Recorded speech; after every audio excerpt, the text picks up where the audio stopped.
সুপ্রিয় দর্শক, আজকে আমাদের মাঝে উপস্থিত রয়েছেন ব্রাইটন গ্লোবাল সিইও শিরাতুন শিপন। শুভ সকাল, কেমন আছেন? ভালো আছি, থ্যাংক ইউ। জি, বাংলাদেশের উচ্চশিক্ষা যথেষ্ট সুযোগ আছে আমাদের বাংলাদেশে, আমরা যতটুকু জানি, কিন্তু সেটা থাকার পরও ম্যাক্সিমাম স্টুডেন্টরাই কিন্তু দেশের বাইরে উচ্চশিক্ষার জন্য যান। এটার পেছনের মূল কারণটা কি? শুরুতে এটা আপনার কাছে একটু জানতে চাই। এটা অনেকগুলো কারণ আছে। আমরা যখন স্টুডেন্ট ছিলাম তখনও আমাদের মধ্যে এরকম একটা টেন্ডেন্সি ছিল বাইরে যাওয়ার জন্য, কিন্তু আনফর্চুনেটলি ওটা এখনও বর্তমান স্টুডেন্টদের মধ্যে এই প্রবণতাটা দেখা যায় এবং সেটা বাড়ছে, দিন কি দিন এটা বাড়ছে। এর কারণটা হলো যে বিদেশে গেলেই স্টুডেন্টরা মনে করে যে বিদেশে গেলেই প্রতিষ্ঠা পাওয়াটা সম্ভব, এবং যেটা আমাদের দেশে একটা অনিশ্চয়তা কাজ করে যে পড়াশোনা শেষে কি হবে, চাকরি পাবো কি না, ব্যবসা বাণিজ্য করতে পারবো কি না, একটা আনসার্টেনিটি কাজ করে। কিন্তু বাস্তবতায় দেখা যায় বিদেশে গেলে অ্যাকচুয়ালি যারাই যায় তারাই কিন্তু সেটেল হয়, কোনো না কোনোভাবে তারা সেটেল হয়। যে কাজগুলো বাংলাদেশে করে না নিজের দেশে, বাইরে গেলে যেভাবে তারা ওইগুলা করতে পারে এবং তারা সাস্টেন করতে পারে। এটা একটা মূল কারণ আমার যেটা মনে হয়। আমরা যেরকম দেশে বাংলাদেশ থেকে স্টুডেন্টদেরকে দেখতে যেতে দেখি যে তারা দেশের বাইরে স্কলারশিপের জন্য যাচ্ছে বা উচ্চশিক্ষার জন্য যাচ্ছে, সেরকম কি কখনো সম্ভব বাংলাদেশেও আমরা দেখতে পারবো যে দেশের বাইরের স্টুডেন্টরা বাংলাদেশে আসতেছে? আসলে এখন বাংলাদেশের যে শিক্ষা ব্যবস্থা সেটার অবস্থা কেমন এবং কিভাবে সেটার উন্নতি করা যেতে পারে? হ্যাঁ, অবশ্যই সম্ভব, কারণ একটা সেক্টরে কিন্তু অলরেডি বাইরের স্টুডেন্টগুলো আমাদের দেশে আসছে, লাইক মেডিকেল, এবং মেডিকেলেও কিন্তু আমাদের শিক্ষা ব্যবস্থা যথেষ্ট ভালো হচ্ছে। অনেক ভালো। আমরা কিছু যদি নিউজ দেখি লাস্ট ফিউ ইয়ার্স এর, যে অনেক এমন হয়েছে যে দেশের বাইরে যে চিকিৎসাটা সফল হয়নি আমাদের বাংলাদেশে সেটা হয়েছে। লাইক এমবিবিএস প্রোগ্রামে যেমন বাইরে থেকে আমাদের আশেপাশের দেশগুলো থেকে অনেক স্টুডেন্ট আমাদের মেডিকেল সেন্টারগুলোতে আসতেছে, এবং তারাও অনেক মেডিকেল কলেজগুলো আমাদের দেশের ওরা সিটও দিতে পারে না, এরকম ইনফরমেশনও আমরা জানি যে বাইরে থেকে স্টুডেন্ট আসতে চাইবেন। আমরা তো স্টুডেন্ট নিয়ে কাজ করি, অনেক স্টুডেন্টের বিষয়ে আমরা প্রাইভেট ইউনিভার্সিটিগুলোর সাথে কন্ট্যাক্টও করেছি, কিন্তু তারা অতটা রেসপন্স করে না। তার মানে তাদের এখানে ওভারসিজ স্টুডেন্ট আছে এবং তারা হ্যাপি। হ্যাঁ, সো আদার সেক্টরে এটা কিন্তু গভর্নমেন্ট যদি নজর দেয় তাহলে সম্ভব, যদি আমাদের সরকার আন্তরিক হয় এই বিষয়ে।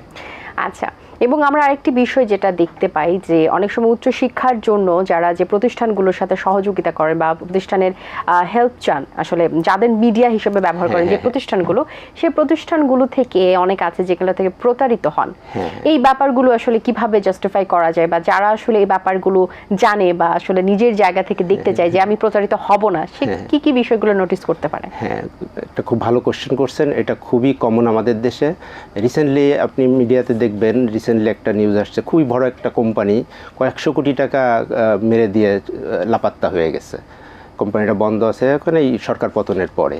সো আমার সাজেশন এবং যেটা হওয়া উচিত যে সবাইকে সচেতন হতে হবে।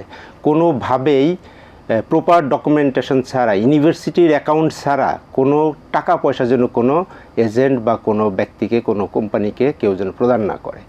সো ডিরেক্ট ইউনিভার্সিটি অ্যাকাউন্টে যদি পে করে তাহলে কোনো না কোনোভাবে টাকাটা রিফান্ড আসবে। হ্যাঁ, সো কোনোভাবেই প্রলোভনে পড়ে যেন কেউ কোনো ক্যাশ টাকা কোনো কোম্পানিকে, কোনো এজেন্টকে না দেয়। সে এই বিষয়ে সচেতন হলে আশা করি প্রতারণা করার আর কোনো সুযোগ নাই। আপনার প্রতিষ্ঠানের কার্যক্রম সম্পর্কে একটু জানতে চাই। আমার কোম্পানি ব্রাইটন গ্লোবাল, আমরা বাংলাদেশ থেকে ইন্টারন্যাশনাল স্টুডেন্ট বাইরে রিক্রুট করি, বাইরের ইউনিভার্সিটিগুলোতে স্কলারশিপ, পার্শিয়াল স্কলারশিপ, বিভিন্ন অফারগুলা ইউনিভার্সিটিগুলো দিয়ে থাকে, ওইগুলো আমরা এখানে প্রোভাইড করি। মালয়েশিয়ায় মেইনলি আমার কোম্পানির main focus from Brighton global. পাশাপাশি ইউকে এবং ইউএসএ নিয়ে আমি কাজ করছি। আমাদের দেশে যদি আমরা দেখি যে যারা পরীক্ষার্থী থাকেন স্কুল কলেজে, তাদের রেজাল্ট কিন্তু খুব ভালো আমরা পাই, পাশের হার 90% আমরা দেখি এবং প্রচুর GPA 5 দেখি। এত ভালো স্টুডেন্ট থাকার পরও আমাদের আসলে বেকারত্বের হার এত বেশি কেন? এই ব্যাপারে একটু আপনার মতামত জানতে চাই। আসলে প্রবলেমটা কোথায়? প্রবলেমটা অ্যাকচুয়ালি কর্মসংস্থান। হ্যাঁ, প্রচুর অ্যাপ্লিক্যান্ট আছে আমাদের দেশে, লক্ষ লক্ষ গ্রাজুয়েট বের হচ্ছে প্রতি বছর। হ্যাঁ, কিন্তু কর্মসংস্থানের অভাবের কারণেই স্টুডেন্টগুলা বেকার। এই কারণেই তো আমি আগেই বলেছি যে শুরু থেকে স্টুডেন্টরা এই জন্য বাইরে যাওয়ার জন্য ওয়ে খোঁজে আর কি, বাইরে যেতে চায়। আচ্ছা, আমাদের বাংলাদেশ থেকে তো বিভিন্ন দেশে আসলে অনেক স্টুডেন্টরা পড়তে যায়, তার মধ্যে অন্যতম হচ্ছে মালয়েশিয়াতে আমরা দেখি বেশি তারা পড়াশোনার জন্য যেতে চান। তো এই ব্যাপারটা কি আসলে কেন ঘটে এবং মালয়েশিয়াতেই কেন তারা প্রথম চয়েস পছন্দ করে? ধন্যবাদ আপনাকে, গুড একটা কোশ্চেন করেছেন। মালয়েশিয়া অ্যাকচুয়ালি আপনি অবাক হবেন যে ইউনেস্কো জরিপে মালয়েশিয়া ওয়ার্ল্ডের মধ্যে 9th destination for higher study. So 2014-তে মালয়েশিয়া ছিল 12, এখন এটা 9 পজিশনে আসছে।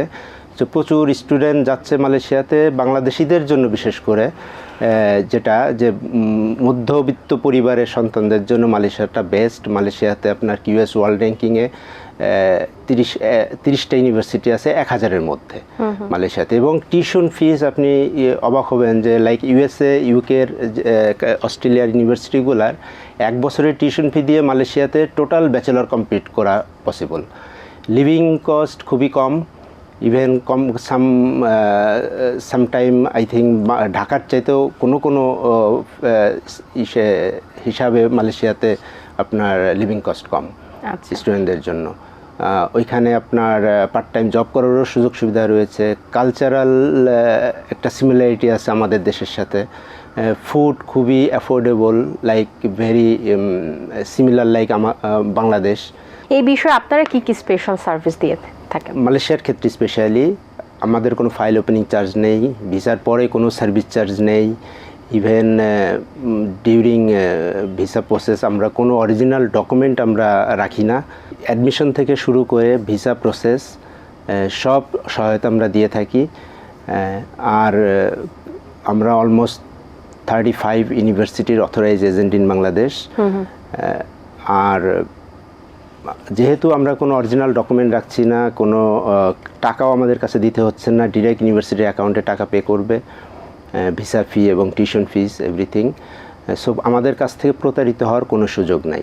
অনেক স্টুডেন্ট রয়েছে যাদের আসলে আর্থিকভাবে তারা সচ্ছল না, কিন্তু স্কলারশিপ পাওয়ার পরে যাওয়ারও তো কিছু খরচ থাকে, বা যারা আসলে চান পড়াশোনা করতে, মেধাবী স্টুডেন্ট কিন্তু খরচের অভাবে পড়তে পারছে না, তাদের জন্য আপনাদের কোনো স্পেশাল ব্যবস্থা আছে কিনা? হ্যাঁ, আমরা এই ব্যাপারে আমরা সহায়তা করে থাকি। রেজাল্টটা একটু ভালো হতে হবে। রেজাল্ট যদি ভালো হয় আমরা স্পেশাল রিকোয়েস্ট করে আমরা স্কলারশিপ অ্যারেঞ্জ করে দিতে পারি। এবার একটু আপনার ছোটবেলা সম্পর্কে জানতে চাই। আপনার পড়াশোনা কোথায় হয়েছে, ছোটবেলা কোথায় কেটেছে? ছোটবেলা অ্যাকচুয়ালি আমি গ্রামে জন্ম, গ্রামেই বড় হয়েছি। রাজবাড়ী জেলার বসন্তপুর ইউনিয়নের রাজাপুর গ্রামে আমার জন্ম। ওইখানেই আমি ক্লাস 3 পর্যন্ত পড়েছি। তারপরে একটু দুষ্টু ছিলাম অনেক ছোটোবেলায়। আমার বাবা চাকরির কারণে জব স্টেশনে থাকতো, মাসে একবার বাড়িতে আসতো। সো আমাকে পরে ঝিনেদা একটা প্রি ক্যাডেট স্কুলে, রেসিডেন্সিয়াল স্কুলে পাঠিয়ে দেয়। ওইখানে ছিলাম, ওইখানেও থেকেছি 3 বছর। পড়ার পরে আবার দেশে গ্রামে ব্যাক করেছি। ওইখান থেকে এসএসসি কমপ্লিট করে। আচ্ছা, আপনার এই সেক্টরে আসলে উদ্যোগটা নিয়েছিলেন কিভাবে? যেহেতু আপনি সিইও, তার মানে আপনি শুরুটা করেছিলেন, সো সেই জায়গায় শুরুটা হয়েছিল কিভাবে, বা এই সেক্টর নিয়ে আপনি কাজ করবেন এটা কিভাবে এসেছে? অ্যাকচুয়ালি আমি প্ল্যান করে এই সেক্টরে আসা হয় নাই। আমি অস্ট্রেলিয়াতে গিয়েছিলাম আমার ডিপেন্ডেন্ট হিসেবে, আমার ওয়াইফ পড়তে গিয়েছিলাম, ডিপেন্ডেন্ট হিসেবে অস্ট্রেলিয়াতে গেলাম। অস্ট্রেলিয়া থেকে 7 ইয়ার্স পরে দেশে ব্যাক করি। ব্যাক করে আমাদের আবার অস্ট্রেলিয়াতে ব্যাক করার প্ল্যান ছিল। সো ওই ট্রানজিশনাল পিরিয়ডটার জন্য একটা কোম্পানিতে আমি জয়েন করি যারা মালয়েশিয়া নিয়ে, শুধু মালয়েশিয়া স্টাডি নিয়ে কাজ করে। সো ওইখানে প্রায় 5-6 বছর আমি কাজ করি। সো মালয়েশিয়াতে অনেকবার যাওয়া হয় এবং মালয়েশিয়ার কাজ সম্পর্কে ডিটেলস আমি যখন বুঝতে পারি তখন চিন্তা করলাম যে নিজেই কিছু করা যায়। তারপরে ইনশাল্লাহ শুরু করলাম। 2 বছর হলো আমি নিজে শুরু করেছি, আলহামদুলিল্লাহ ভালো আছি। জি, অবসর সময় কি করা হয়? অবসর সময় খুব একটা পাওয়া হয় না, আমার 2টা বেবি আছে। হ্যাঁ, ওই সময়টা অ্যাকচুয়ালি ওদের সাথেই কাটানো হয়, পরিবারকে সময় দেওয়া হয়। হ্যাঁ হ্যাঁ। জি, অসংখ্য ধন্যবাদ আপনাকে। খুব গুরুত্বপূর্ণ কিছু কথা বলেছেন, আশা করছি দর্শকদের ভালো লেগেছে। অনেক শুভকামনা রইল আপনার জন্য, ভালো থাকবেন সবসময়। আপনাকেও ধন্যবাদ। এটিএন টিভির দর্শক যারা এই প্রোগ্রামটা দেখছেন তাদেরকেও ধন্যবাদ জানাচ্ছি। দর্শক, আশা করছি আজকের আয়োজন আপনাদের ভালো লেগেছে। আজ এ পর্যন্তই। আপনাদের সঙ্গে দেখা হবে আগামী পর্বে নতুন কারোর সঙ্গে। সেই পর্যন্ত ভালো থাকুন, সুস্থ থাকুন এবং এটিএন বাংলার সাথেই থাকুন। আল্লাহ হাফিজ। দিন আসে দিন যায়, সময়টা চলে যায়, তবু আছি এই বেশ ভালো। জীবনটা রঙময়, যেভাবেই হওয়া চাই, নয় কভু সাদা কালো। এই আশাতে স্বপ্ন ভাসে, সুখ হাসে চোখে মুখে, চায়ের চুমুকে।